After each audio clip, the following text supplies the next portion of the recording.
Please welcome in our next guest. He's America's accountant, Dan Geltrude. Thanks for being on the show, Dan.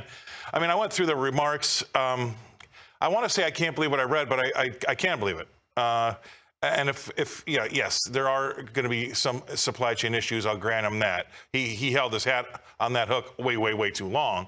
But now we're faced with a lot of money sloshing out there. We've done the numbers, and at the same time, we've got a lot of other things that are adding to this, especially when it comes to energy. What are your thoughts?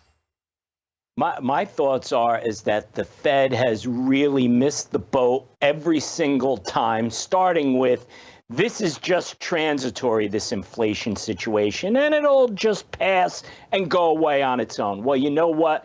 Inflation doesn't go away on its own. It takes policy. It takes changes to policy in order to get inflation to retract. It doesn't just go away. So now that he's learned that lesson, now he's saying, oh, well, maybe we have to raise interest rates more than 25 basis points. Well, surprise, surprise. Scott, look, the plan right now is, he doesn't see it this way. The plan right now is let's throw the U.S. into a state of stagflation, potentially followed by a recession. Because everything that he's doing right now and everything that we're seeing in the economic environment right now is taking us down that path. So is he going to wake up? Hard to say. All right. Now, you've been king for a day before. Just out of curiosity, what would you have liked to have had him said today? Well, I would like to have had him say, listen, I haven't been right about this at any point in time, so I'm going to sit on the sidelines and actually let the free market try to work this through. And I'm going to sit down with the president and tell him how off base his policies are. And if this inflation problem is going to get resolved, it's not going to be through the Fed. 100%. I love that idea. And here's why I had my opening monologue the way I did. Look, from the petroleum and some of the shirts and clothes that we wear to making whatever we wear to transporting it to selling it, we've got energy involved along the way at every single.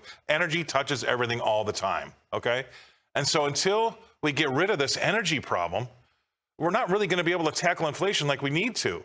And so here we are. I mean, you saw crude oil today. Look at crude oil rallying in the face of all these rate hikes.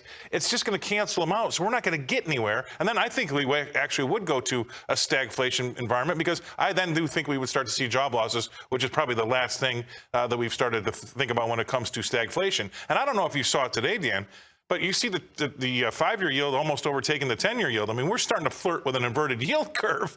And folks, the last 6 recessions were predicted by an inverted yield curve. What do you think about that? Well, I think what everybody could see right now is the perfect storm is now aligning to take us right down the path of what I said before, stagflation into a recession. So as far as we've said it many times, Scott, the demand for energy is not coming down anytime soon. So unless we're going to figure out how to meet that demand, and I don't mean begging Saudi Arabia or anyone else to pump more, I'm talking about the United States doing it, because what we're talking about here is our liberty, our freedom is actually based upon what? Energy.